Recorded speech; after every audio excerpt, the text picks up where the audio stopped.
There was actually a sign up in one of the vegetarian restaurants I used to go to that said, if animals could speak, we would all be vegetarians. That's not true. That's not true, because people can speak, we still hate them, so why wouldn't it work for animals too? Some animals are gonna have an attitude problem. Sorry, cat people. I just feel like if animals could talk, you would walk into a diva fit every day. You would just walk in, your cat's like, excuse me. I don't approve of the new food you bought. That kitty litter is disgusting and your presence is annoying me.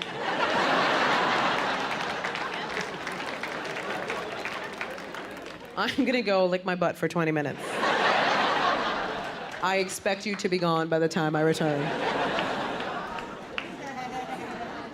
You know what's great about being an animal person is that when you have a pet, when you have an animal, people with kids always try to remind you that you don't have a baby.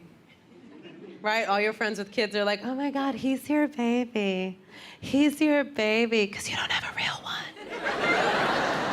So sad. And don't get me wrong, I would love to have a baby. I mean, not physically, because it looks uncomfortable. I would love to acquire a baby. Like leave a trail of Skittles or something. Just have one follow me home. Good baby. Because I think they're awesome. I really do. I think my favorite age for kids is that toddler age. Yeah, right? Because they have this cute, they have no filter, first of all. They have no filter. And that's what I connect with. Because I struggle with that. I struggle a lot with not having a filter. But I get in way more trouble than kids do. Kids say whatever they want, and we think it's adorable. I say something wrong, and my brain is like, you really should have checked with me before you let that one slip out.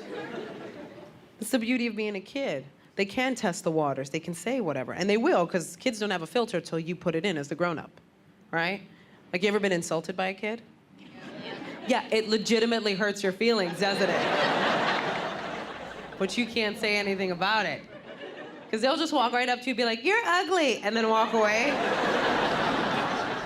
Right? And you just gotta stand there like, he's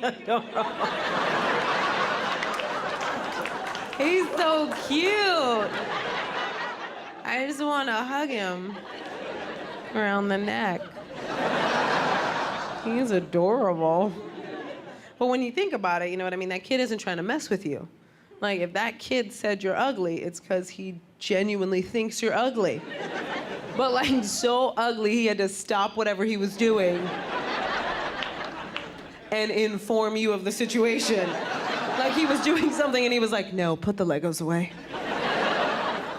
What is that? Get it fixed. What's wrong with you? I can barely keep my Lunchables down, guys. I'm on the subway, New York City. This guy reaches into my purse. He grabs my makeup case. I'm like, uh-oh, I'm about to get mugged by a drag queen. It is on. Because they're big and they can fight, you know what I'm saying? So then he grabs my purse and he goes, I'm gonna hit you. So then I said, if you hit me, you better knock me out.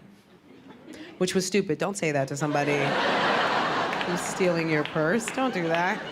Because that was his plan. He wasn't waiting for my go-ahead on that one. So he hit me, he punched me. Don't worry, I can take a punch. I went to public school. So he hit me and I took it. I don't know if it was the adrenaline, but did you ever have one of those balloon clowns as a kid? It was literally like, nope. Nope. I eat those. I even did one of these, like I was gonna morph into Steven Seagal and like karate chop him right in the throat. And then he went to hit me again and I grabbed his arm. And I don't know if any of you have ever been in a fight, but you start to win a fight you were losing and you talk so much crap. Like I grabbed his arm, I was like, man, who you trying to hit? But there was another arm I should have been looking out for. Because that one came out of nowhere. This guy literally, he lifted me up off the floor and tossed me aside like nothing. And the whole time he's picking me up, the only thought going through my head was, oh my God, I must have lost so much weight. Did you see how he threw me? Damn it, I'm skinny.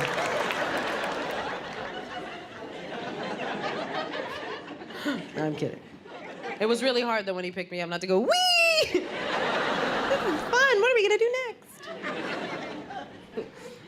The second time this happened, okay. Second time my mouth got me in trouble. This one's a biggie. It was with my boyfriend's mom. I know. Let me explain. See, what had happened was, here's some important information. My boyfriend is Mexican. Yeah, what up? Hey. Hey. His mom, he's from Texas, like he was born in Texas. His mom was born in Mexico. It's a very important part of the story. So she grew up a little more like with old school beliefs, and if you know any even old school people, they don't have to be from Mexico. You know that they don't sugarcoat anything. They don't have time for it, they don't care for it, they're blunt and honest people, and I can respect that, that's fine. But when you mix somebody who's blunt and honest with somebody that doesn't have a filter, things can happen.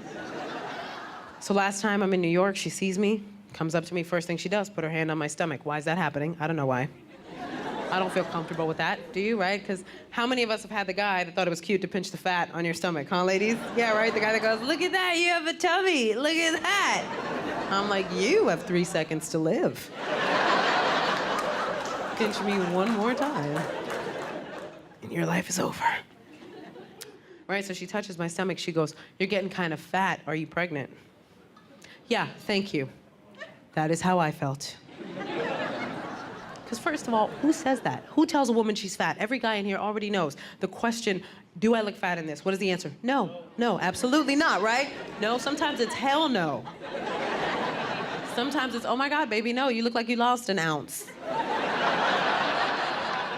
Or whatever unit of measurement will get you out of trouble. But you never tell a woman she's fat, never ever. And you don't say that to me because I can't control what comes out of my mouth. She should know this. I've known her a while. So y'all, I can't be blamed for what happened next because I was provoked. Because the second she said that, without pause, I looked her right in the face and I was like, oh, relax, I'm not gonna keep it.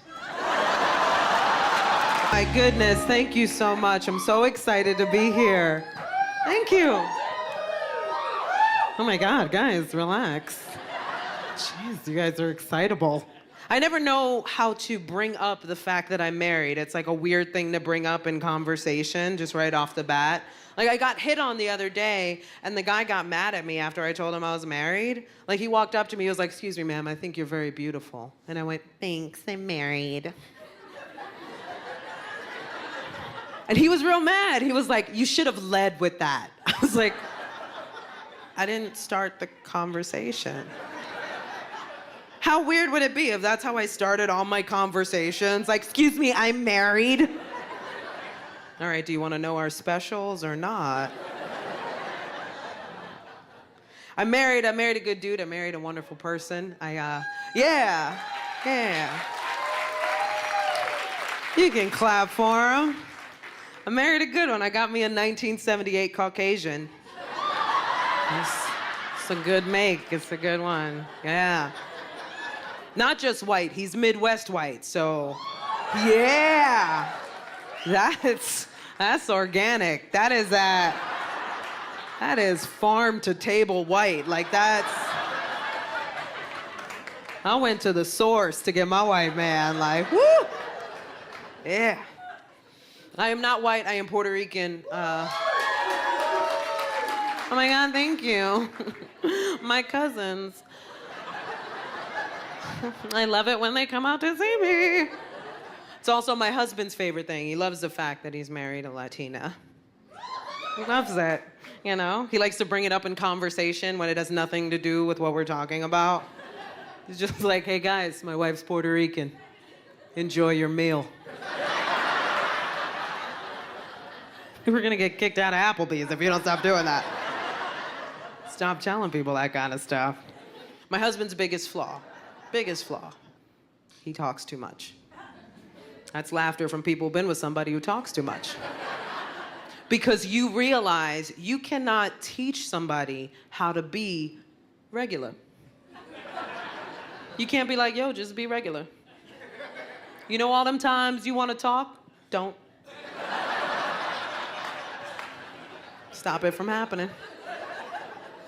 And don't get me wrong, I don't pretend to be perfect. Like, I'm not one of those women that's like, I'm a princess. Unless I'm drunk, then I'm like, oh, princess. If I've had too much to drink, I'm like that. But me, I know my flaws very well. I work too much, I have a bad temper, I'm jealous. That's the biggest one he has to deal with. I'm jealous. Nobody likes jealous people. We know. Stop telling us. Every boyfriend I ever had, why don't you just trust me? I'm like, put on your ankle monitor and go have fun. You're crazy.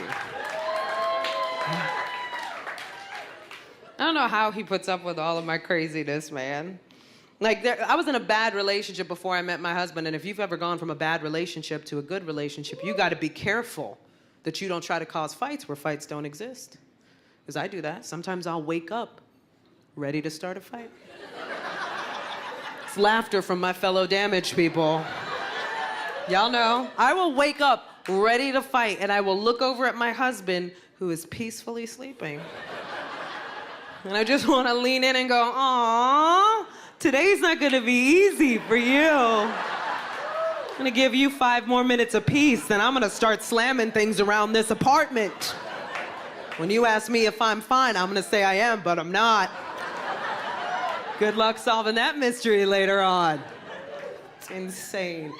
I'm giving myself time to adjust. I need to adjust to marriage because I've always been very independent and on my own, and my husband's a very us and we type person. Yeah, he's always like, we should spend the day together, and I'm like, really? The whole day? We live together, bro. Like, can you just chill for like a second? I was in the shower last week. I jumped in the shower. He jumped in with me. I was like, are we in prison? Like, why are you here right now? Can you leave? This is where I cry. Like, you guys have been wonderful. Thank you so much. I had such a wonderful time. Thank you.